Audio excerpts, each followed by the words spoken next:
लाला लाजपत राय की क्या हो जाती है? मृत्यु हो जाती है। फिर से देखिएगा, भारत शासन अधिनियम 1935 की पृष्ठभूमि अगर हम लोग देखते हैं, तो ये एक्ट 1919 में एक आया था, और उस एक्ट में लास्ट प्रावधान ये था कि 10 वर्षों के बाद एक आयोग की स्थापना की जाएगी, जो भारत शासन अधिनियम 1919 का क्या करेगा? जांच करेगा।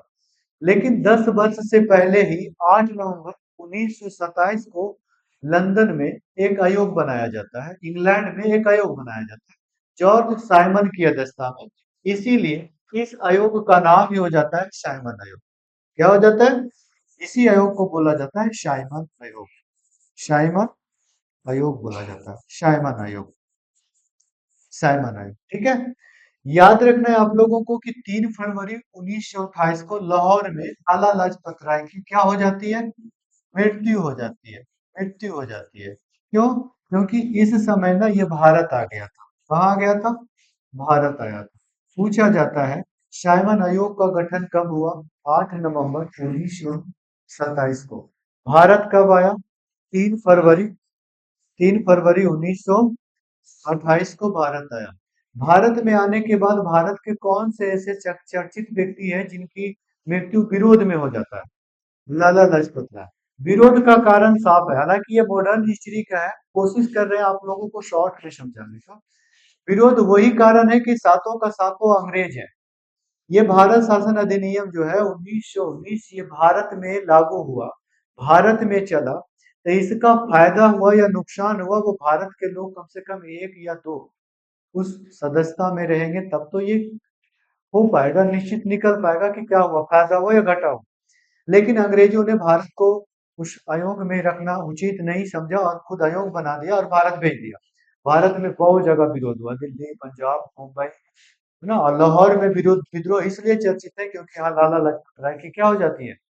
मृत्यु हो जाती है। इसके द्वारा 1930 में रिपोर्ट जारी किया गया। क्या किया गया? इसके द्वारा 1930 में रिपोर्ट जारी किया गया। ये सारा डेट आप लोगों को याद रखना है कि रिपोर्ट कब जारी हुआ। ठीक है। 1930 में 3 फरवरी 1928 को आया, भारत के द्वारा विद्रोह हुआ, लेकिन इन्होंने अपनी रिपोर्ट 1930 में रखा। 1930 में रिपोर्ट रखा तो 1930 की रिपोर्ट पर चर्चा, क्या हुआ? चर्चा हुआ। और चर्चा होने के बाद, चर्चा करने के बाद 3 बैठकें बुलाई गई। इसी तीनों को बोला गया है गोलमेज सम्मेलन। इसको क्या मॉडर्न हिस्ट्री में जानते हैं? गोलमेज सम्मेलन। गोलमेज सम्मेलन पहला बुलाया गया 1930 में, दूसरा बुलाया गया 1931 में, और तीसरा बुलाया गया 1932 में। पूछा जाता है पहला गोलमेज सम्मेलन कब हुआ था? 1930 में। दूसरा कब हुआ था? 1931 में। तीसरा कब हुआ था? 1932 में। तो ये चीजें जो की गई ना, ये रिपोर्ट की जांच के बाद बुलाया गया, और यही तीनों बैठकें को बोला जाता है गोलमेज सम्मेलन। क्या बोला जाता है? गोलमेज सम्मेलन। क्या बोलते हैं? गोलमेज सम्मेलन बोला जाता है। इसी को गोलमेज सम्मेलन बोलते हैं। इसी को क्या बोलते हैं? गोलमेज सम्मेलन। यहां तक कोई दिक्कत नहीं? नहीं। ये तीनों जो गोलमेज सम्मेलन किया गया ना, ये पहला, ये सेकेंड और ये थर्ड, ये तीनों के समय में आप लोगों को याद रखना है कि इस समय जो किया गया था, एक प्रस्ताव पर किया गया था, वो थे लिनलिथगो का प्रस्ताव। लिनलिथगो का प्रस्ताव। लिनलिथगो का प्रस्ताव। लॉर्ड लिनलिथगो वायसराय भी रहे हैं काफी लंबे समय तक। Lord Linlithgow. ये तीनों के समय में जो अध्यक्षता किया गया वो ब्रिटेन के प्रधानमंत्री के द्वारा किया गया। उस समय ब्रिटेन के प्रधानमंत्री मैकडोनाल्ड थे, रैमजे मैकडोनाल्ड। एकदम ध्यान से देखना है क्योंकि पॉलिटी के साथ आप लोगों का मॉडर्न भी कवर हो जाएगा। प्रीवियस थोड़ा तो जानना है, नहीं जानेंगे तो फिर पता नहीं चलेगा ना कि कैसे कैसे क्या चीजें किया गया। तो अध्यक्षता जो थे वो Ramsay Ramsay MacDonald, Mac MacDonald, Ramsay MacDonald, Ramsay MacDonald. Donald Trump को पहचानते हैं ना? बस याद रखना है रैमजे मैकडोनाल्ड नाम के ब्रिटिश प्रधानमंत्री थे। इन्हीं की अध्यक्षता किया गया। ठीक है। इन्हीं की अध्यक्षता में किया गया ये चीजें। अगर यहाँ पे हम लोग बात करें 1930, 1931, 32, 33 ऐसे करके रिपोर्ट जारी किया गया। यानी कि हम कह सकते हैं भारत शासन अधिनियम 1935 का मेन जो पृष्ठभूमि था यही था कि 1919 में एक प्रावधान था, और वो प्रावधान था कि 10 वर्षों के बाद एक भारतीय राजस्व भारत में एक अधिनियम बनाया जाएगा, जिसके तहत ये किया गया। और इसी में को हम लोग क्या बोलते हैं, ये तीनों को हम लोग क्या बोलेंगे, गोलमेज सम्मेलन। गोलमेज सम्मेलन, इसी को हम लोग गोलमेज सम्मेलन के नाम से जानते हैं। अगर बात करें 1935 के बारे में, तो वो जब 1935 का अधिनियम आया था, इसमें बहुत सारा प्रावधान किया गया था, बहुत सारा प्रावधान। उन प्रावधानों को हम लोग एक एक करके देखते हैं। सबसे पहले 1935 के बारे में हम लोग ये पढ़ेंगे, पहला प्रावधान के रूप में, है ना, पहला प्रावधान के रूप में आरबीआई की स्थापना, आरबीआई की स्थापना, स्थापना पूछा जाएगा। आरबीआई की स्थापना का प्रावधान, प्रावधान 1935 में किया गया, और 1935 में किया गया, और इसकी स्थापना जो की गई, इसकी जो स्थापना की गई वो 1 अप्रैल 1935 को किया गया। आरबीआई का स्थापना कब हुआ, 1 अप्रैल 1935। आरबीआई का स्थापना 1 अप्रैल 1935 किस अधिनियम के तहत, 1935 के तहत। यानी 1935 में एक नियम बन गया, कानून बन गया, और 1935 में इसका स्थापना कर दिया गया, 1 अप्रैल 1935। इससे संबंधित कुछ क्वेश्चंस ये है कि जब ये स्थापना किया गया था, उस समय इसका हेडक्वार्टर कहाँ था, कोलकाता था। कहाँ था, कोलकाता, कोलकाता, कोलकाता। लेकिन अगर वर्तमान में आप लोगों से एग्जाम में आए कि आरबीआई का जो अभी वर्तमान में हेडक्वार्टर मुख्यालय है वो कहाँ है, मुंबई में। कहाँ है, मुंबई में। याद रखना, अभी जो वर्तमान में है वो मुंबई में है। जिस समय स्थापना हुआ था ना, पूछा जाता है पहले जो इसका अध्यक्ष थे वो कौन थे, ओशबोर्न स्मिथ। बोलेगा तो आप लोग, है ना, ओशबोर्न, ओशबोर्न स्मिथ, ओशबोर्न स्मिथ। अगर पूछा जाएगा आप लोगों से यहाँ पे कि पहले भारतीय अध्यक्ष कौन थे, भारतीय व्यक्ति जो पहली बार बने, उस समय तो ब्रिटेन के व्यक्ति थे ना। पहले भारतीय व्यक्ति का नाम था CD Deshmukh, CD Deshmukh, CD Deshmukh. याद रखना है आप लोगों को, ये रहे हैं 1943 से 49 तक, 1943 से 49 तक भारत के पहले व्यक्ति जो RBI, reserve bank of India के पहले अध्यक्ष सीडी देशमुख बने, है ना। स्थापना 1935 में हुआ। इस समय ब्रिटेन के कोई ना कोई व्यक्ति अध्यक्षता थे। पहला व्यक्ति का ओशबोर्न स्मिथ याद रखना है, और भारत के जो पहले व्यक्ति थे वो कौन थे, सीडी देशमुख थे। इसका राष्ट्रीयकरण एक पूछा जाता है। अब याद रखना है आप लोगों को, राष्ट्रीयकरण के बारे में कभी भी आप लोगों को एग्जाम में पूछे तो 1 जनवरी 1949 में राष्ट्रीयकरण किया गया, 1 जनवरी 1949 को राष्ट्रीयकरण किया गया। आप लोगों से एक क्वेश्चन है, बता सकते हैं वर्तमान में अध्यक्ष कौन है, वर्तमान में अध्यक्ष कौन है, बहुत अच्छा। वर्तमान में जो अध्यक्ष हैं आरबीआई के, वो है संजय मल्होत्रा, संजय मल्होत्रा। कौन है, संजय मल्होत्रा। तो आरबीआई का डायरेक्ट पूछेगा, आरबीआई का स्थापना किस अधिनियम के तहत, 1935 के तहत। आरबीआई का स्थापना किस अधिनियम के तहत, 1935 के तहत। एक प्रावधान याद रहेगा। बाकी 1935 के बारे में जो एग्जाम में इंपोर्टेंट है, लिख लेना है जब आप लोग कॉपी बनाएंगे। 1 अप्रैल 1935 को हुआ था। इसका हेडक्वार्टर पहले कलकत्ता में था, अभी वर्तमान में मुंबई में। पहले अध्यक्ष ओसबोर्न स्मिथ बने थे। पहले भारतीय अध्यक्ष आपका सीडी देशमुख थे। कौन थे, सीडी देशमुख थे। और अभी जो वर्तमान में, अभी जो वर्तमान में कह सकते हैं अध्यक्ष है, वो कौन है, संजय खन्ना।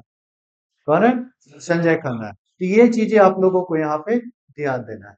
अगर दूसरा प्रावधान की हम लोग बात करें, तो आप लोग को याद होगा कि जब 1919 का प्रावधान बताए थे, 1919 के बारे में बताए थे, तो उसमें आप लोगों को बताया था कि 2 विषय में बांट दिया गया था।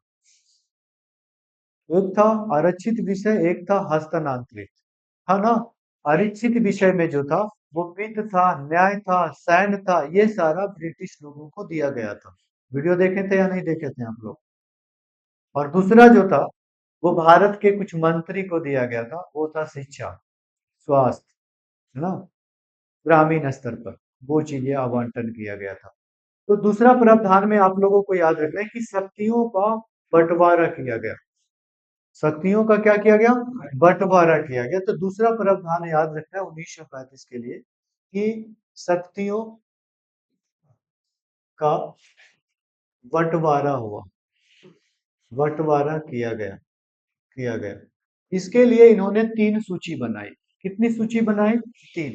बोला गया कि एक संघ होगा, एक संघ सूची, एक क्या होगा?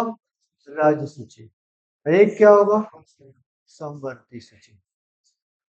1935 में ही। अब इसके बारे में थोड़ा सा हम लोग यहाँ पे चर्चा करें, यहाँ पे चर्चा करें तो देखिएगा, ये संघ सूची में 1935 के बारे में अगर हम लोग पढ़े, 1935 के बारे में संघ सूची में, ठीक है, यहाँ पर लिख देते हैं मूल संविधान, मूल संविधान, ठीक है। और यहाँ पर लिख देते हैं हम लोग वर्तमान संविधान, वर्तमान संविधान, वर्तमान संविधान, वर्तमान संविधान। अगर 1935 के अगर पहले हम लोग देखें तो पहले 1900 क्या था? 1919 था। और इसमें दो ही था, एक था आरक्षित, एक था हस्तांतरित, एक था आरक्षित और एक था हस्तांतरित, हस्तांतरित, हस्तांतरित, हस्तांतरित, एक आरक्षित, एक हस्तांतरित, हस्तांतरित याद रखिएगा, ठीक ना, दो प्रकार का था। संघ की बात करें तो संघ में जो नियम बनाने का अधिकार था, संघ में कितने प्रकार के नियम बना सकते हैं, वो था 59। कितना था? 59। कितना था? 59। अगर हम यहाँ पे ऐसे कर दें तो आप लोगों को यहाँ पे ज्यादा ध्यान रहेगा। ये कितना था? 59 था। राज्य पे नियम बनाने का जो था वो 54 विषय रखा गया था। और संवर्ती पे 36। संवर्ती पे कितना? 36। मूल संविधान, जब हम लोगों का संविधान लागू हुआ 26 जनवरी 1950 को, तो उस समय संघ पे 97 विषय दिया गया था कि 97 विषय पर आप नियम कानून बना सकते हैं। राज्य को मिला था 66 और संवर्ती सूची को मिला था 47। लेकिन एक संविधान संशोधन किया गया। एक संविधान संशोधन के तहत क्या किया गया? एक संविधान संशोधन हुआ, अब वो हुआ 44वां संविधान संशोधन 1978 में। और इसमें कहा गया कि जो राज्य सूची है ना, राज्य सूची का जो 5 विषय है, इसको ट्रांसफर करके किसमें कर दिया जाए? संवर्ती में। इसमें कर दिया जाए? संवर्ती में। आज वर्तमान के संविधान में ये 3 तो बढ़ गया है, 4 हो गया है, लेकिन इसमें 5 घटा दिया गया था 1978 में। तो अभी तक वही है, कितनी है? 61 है। और इसमें 5 बढ़ जाएगा तो कितना हो जाएगा? 52। ये जो टेबल है ना, एक एक करके हमेशा पूछा जाता है, आप लोग 1919 से ही याद रखें। 1919 में संघ में कितना विषय था? 59 विषय। संघ में कितना विषय था? 59 विषय। 59, 54, 36, बिल्कुल। संघ में कितना विषय था? 59। राज्य में 54, संवर्ती में 36। ये विषय होता क्या है, थोड़ा सा आप लोगों को बता दें।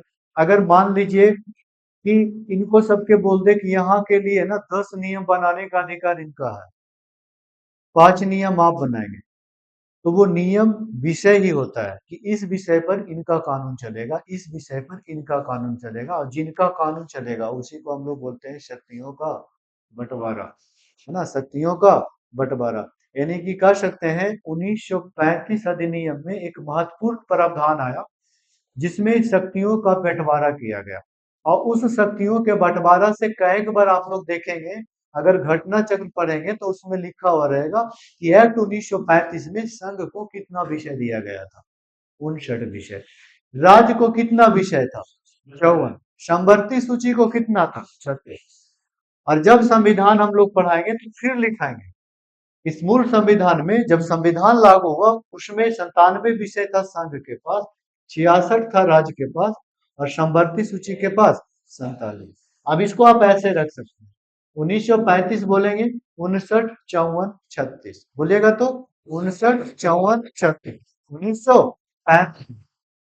अगर मूल संविधान की बात करें तो 97, 66, 57 और संविधान जो वर्तमान अभी हम लोगों का संविधान 161।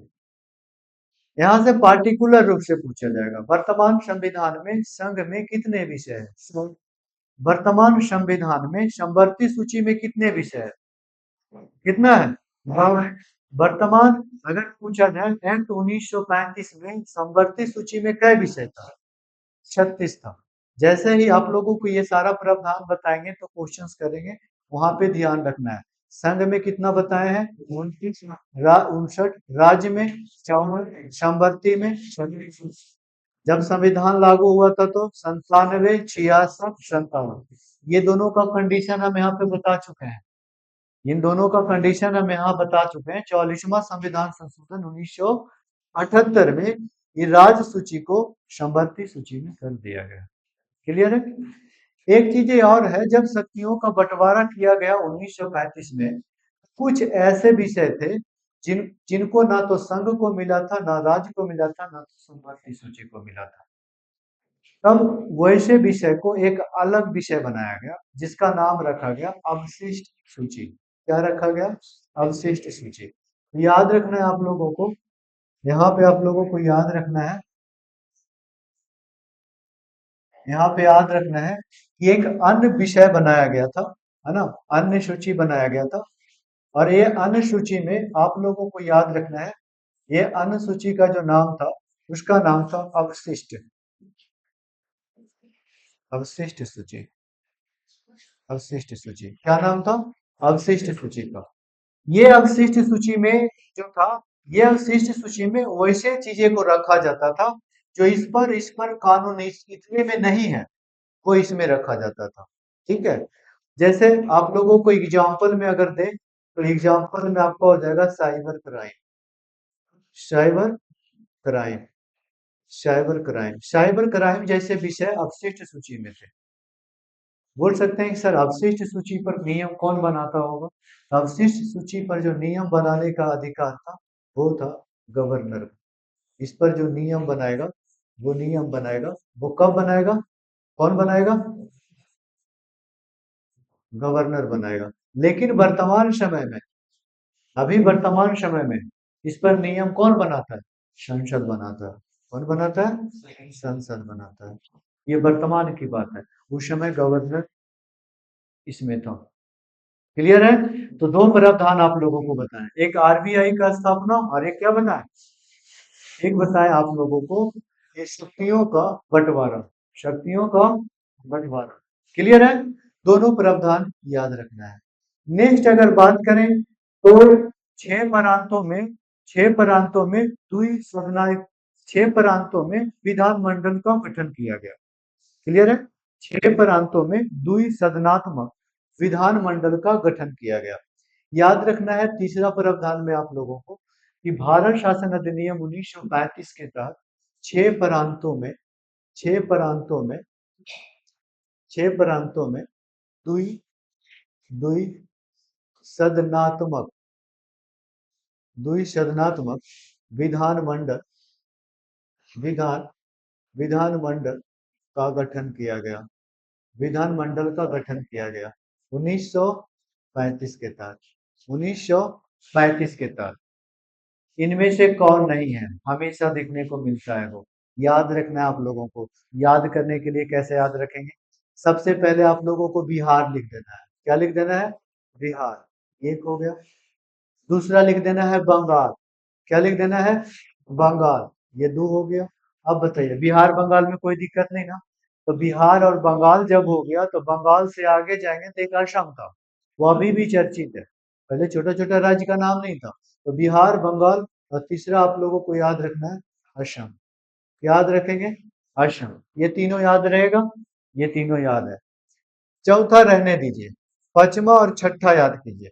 हालांकि जरूरी नहीं है चौथा, उसको भी लिख सकते हैं हम, सीरीज से लिखने के लिए आप लोगों को ऐसे कर रहे हैं। दोनों जो है ना, एगो को बता दे, एगो बम्बई कर लीजिए और एगो को मद्रास कर लीजिए, मद्रास। देखिए तो, बिहार, बंगाल, असम, बम्बई और मद्रास। ये जो था ना वो था संयुक्त प्रांत। क्या था सर? संयुक्त प्रांत था, संयुक्त प्रांत। जैसे यूपी वगैरह का एरिया। क्या 1935 में 6 प्रांतों में द्विसदनात्मक जो विधानमंडल बनाई गई थी, उसका नाम याद रहेगा? पहले क्या बोलेंगे? बिहार, उसके बाद बंगाल, असम, संयुक्त प्रांत, उसके बाद बम्बई और मुंबई और ये चीजें बनाया गया था 6 प्रांतों में, इसके लिए।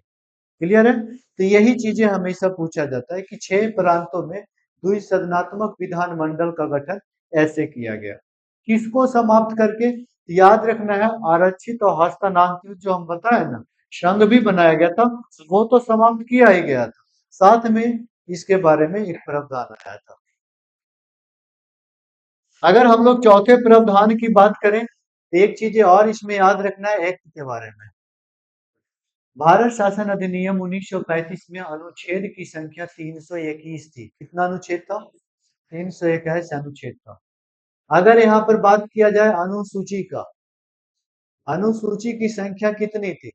याद रखना है, 10 अनुसूचियां थी। कितनी अनुसूचियां? 10 अनुसूचियां थी। और अगर यहाँ पे भाग की बात करें, तो भाग याद रखना है 14 था। कितना भाग था? 14। भारत शासन अधिनियम 1935 के तहत अनुच्छेद की संख्या, अनुच्छेद की संख्या कितना? 321। कितना है? 321। अनुच्छेद की संख्या 321। अनुसूची कितनी? 10। भाग कितना? 14। ये जो चीजें है ना, वो है 1935 में। कब है? 1935 के तहत। जिस समय संविधान लागू हुआ उस समय क्या था सर, ये भी तो जानना जरूरी है। हालांकि इसमें नहीं पढ़ना है, लेकिन एक जगह पे आप लोगों को इसलिए कलेक्ट करके देते हैं ना कि कंपैरिजन करके आप लोग याद करने में सुविधा होगा। नहीं समझे? अगर यहाँ पे ये चीजें हम बता के छोड़ दें, ये प्रावधान एक अलग हो गया, तो आगे क्या होगा ना कि 1950 में जब आप लोगों को बताएंगे कि 395 अनुच्छेद, 22 भाग और 8 अनुसूचियां, उसमें कंफ्यूजन होगा।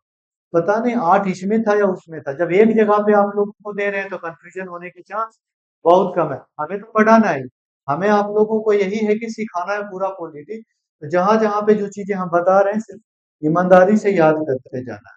1935 पूछेगा तो 321 नहीं, इसको 395 अनुच्छेद भारत संविधान में लागू हुआ था। उस समय मात्र 8 अनुसूचियां थी और भाग की संख्या जो थी वो 22 थी। वर्तमान में सर, वर्तमान में भी तो पूछा जाएगा।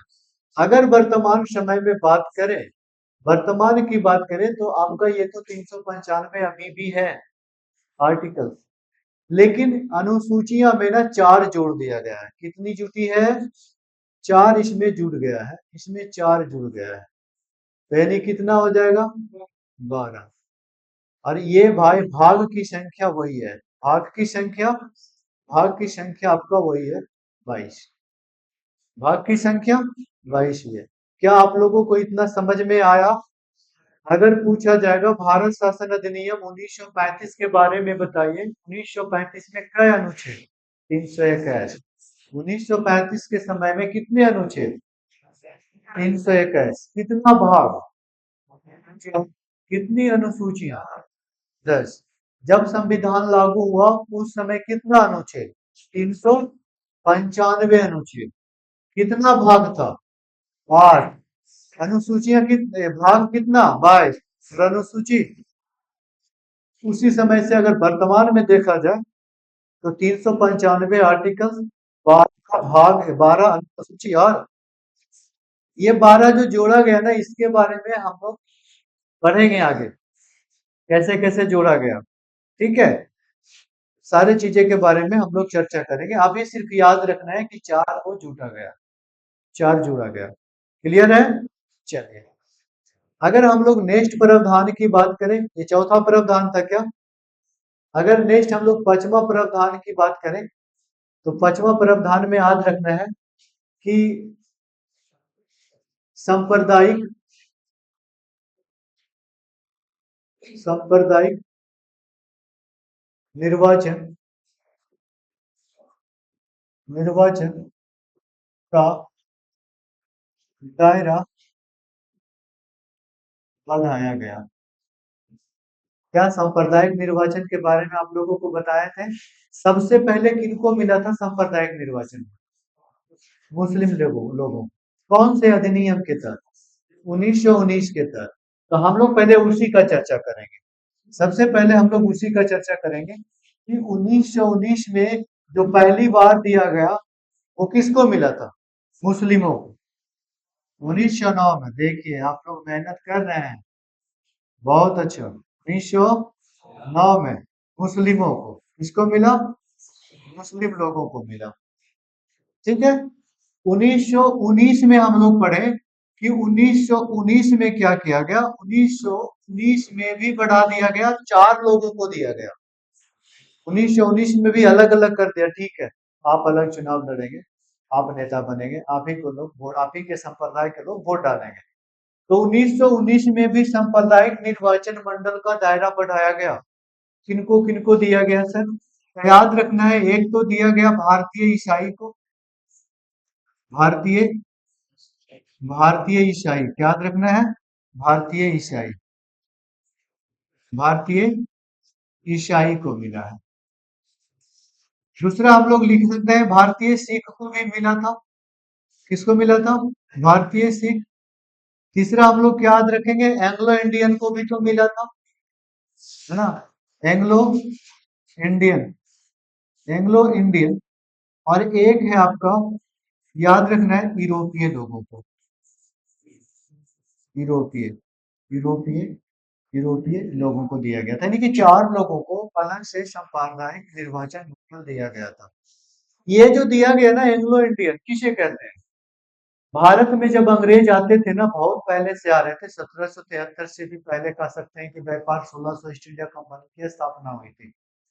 तो भारत में लोग जब आते थे तो उनका बेटा बेटी भी तो यहाँ पे रहते थे, नहीं? तो एंग्लो इंडियन हम लोग उसे कहेंगे वैसा व्यक्ति जिनका मम्मी या पापा दो में से कोई एक अंग्रेज हो, या तो कोई अंग्रेज व्यक्ति भारतीय महिला से शादी किया हो, या तो कोई महिला भारतीय महिला अंग्रेज व्यक्ति से शादी किया हो, उनसे जो बच्चे हुए वो एंग्लो इंडियन कहलाए। एंग्लो इंडियन भारत में संख्या कम थी।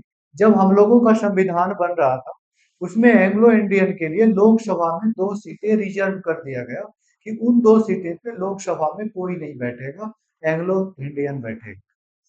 भारत सरकार ने भारत सरकार ने 2019 में एक अधिनियम लाया, संविधान संशोधन, जिसकी चर्चा हम आप लोगों किए थे, वो लास्ट में आप लोगों को पढ़ाएंगे। हालांकि संविधान संशोधन जब आप लोगों को पढ़ाएंगे ना, उससे ज्यादा चीजें आप लोगों को पहले बता देंगे, क्योंकि समय समय पे वो आते रहेगा। आज आज 44वां पता है ना कि चेंज किया 5 लोगों को, तो इसे आते रहेगा, हमेशा सुनते सुनते याद हो जाएगा। वो जो 2 था ना, उसको समाप्त कर दिया भारत सरकार ने 104वें संविधान संशोधन के तहत, क्योंकि अब मेजोरिटी आपकी है, आपकी संख्या दिनों दिन बढ़ रही है, तो आप अपना चुनाव लड़िए। भारत सरकार के द्वारा ये बोला गया। और दो जो लोकसभा में मनोनीत किया जाता था, है ना, जिनके लिए सीट रिजर्व होते थे, उनको करके क्या कर दिया? समाप्त कर दिया एंग्लो इंडियन को। तो याद रखना, एंग्लो इंडियन वैश्य इंडियन जिनका माता पिता में से कोई ना कोई एक क्या हो? अंग्रेज हो। आया समझ में? तो 1919 में पहली बार सांप्रदायिक निर्वाचन मंडल मुस्लिम को दिया गया। 1919 में इन लोगों को दिया गया, और 1935 में अंग्रेजों के द्वारा फिर दे दिया गया अलग अलग लोगों को, यानी कि छोटे छोटे टुकड़ों में सब लोगों को बांट दिया गया। 1935 में किसको दिया गया? एक याद रखना है, पारसियों को। किसको दिया गया? पारसियों को दिया गया। एक महिलाओं को दिया गया। महिलाओं, अपना महिला को वोट कीजिए, ऐसे महिलाओं किसको दिया गया? महिलाओं को। महिलाओं को मिला। तीसरा याद रखना है आप लोगों को, दलितों को मिला। किसको मिला? दलितों को मिला। और चौथा याद रखना है, मजदूर वर्ग को। मजदूर मजदूर वर्ग को मिला। अब सोच लीजिए, ये चीजें आप लोगों को पूछा जाएगा, एक चीजें पीछे उठा देगा। महिलाओं को सांप्रदायिक निर्वाचन मंडल किस अधिनियम के तहत दिया था? 1935। मजदूर को कब मिला? 1935। दलित को कब मिला? 1935। सर इतना याद रखना पड़ेगा, इतना याद रखना नहीं, ध्यान से समझना पड़ेगा। ये पहला वाला कभी भूल सकते हैं? नहीं। ये दूसरा वाला में देखिए, ईसाई है, सिख है, यूरोपीय है, एंग्लो इंडियन। 1919 में संप्रदाय से संबंधित चीजें है। एगो तो मुस्लिम को काट दीजिए, वो पहले दे दिया गया। ईसाई को भी मिला, सिख को भी मिला, यूरोपियों को भी मिला, और एंग्लो इंडियन को भी मिला। सांप्रदायिक से संबंधित 1919 में पूरा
माइक नहीं